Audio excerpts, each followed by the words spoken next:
বর্তমান সময়ে বাংলাদেশের সড়কপথ দাপিয়ে বেড়ানো কয়েকটি পরিবহনের মধ্যে স্টারলাইন পরিবহন অন্যতম। এই পরিবহনটি খুব বেশি পুরনো না হলেও পুরো দেশ জুড়ে এরই মধ্যে জনপ্রিয়তা পেতে সক্ষম হয়েছে। সময়ের এই জনপ্রিয় অপারেটরটির সফলতার গল্প শোনাবো আজ আপনাদের। আঞ্চলিক পর্যায় থেকে শুরু হওয়া একটি প্রতিষ্ঠিত জাতি ও বাণিজ্যিক রূপ স্টারলাইন পরিবহন। শুধু তাই নয়, পরিবহন ব্যবসা দিয়ে এর যাত্রা শুরু।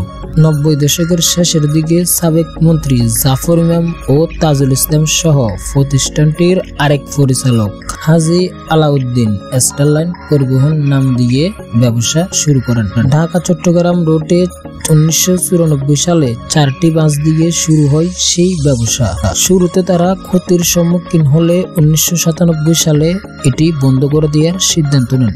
তারা পরের বছর 2টি বাস দিয়ে 1998 সালের 15 নভেম্বর নতুন করে পরিবহন ব্যবসায় আসেন হাজী আলাউদ্দিনের ভাই এবং স্টারলাইন পরিবহনকে আরো পরিপূর্ণ করতে স্টারলাইন পরিবহনে যুক্ত হয় এসি বাস সার্ভিস। তার থেকে আর কখনো পিছনে ফিরে তাকাতে হয়নি। সময় সড়ক পথে উন্নত যাত্রী সেবার উদ্দেশ্যে জাপানের হিনু ব্র্যান্ডের বাস নিয়ে আসে স্টারলাইন পরিবহন। তারপর থেকে এই স্টারলাইন নিরাপদ ও আরামদায়ক ভ্রমণে বাংলাদেশে এক আধুনিক মাত্রা যোগ করেছে। স্টারলাইনের অধীনে নন এসি বাস রয়েছে 250টিরও বেশি এবং এসি বাস রয়েছে 250টিরও বেশি, যা দিনে দিনে আরো বাড়িয়ে যাচ্ছে। সম্প্রতি এনা পরিবহনের প্রায় 30টিরও বেশি বাস একসাথে কিনে নিয়েছে তারা। সব মিলিয়ে 450টি বাসের মালিক স্টারলাইন পরিবহন।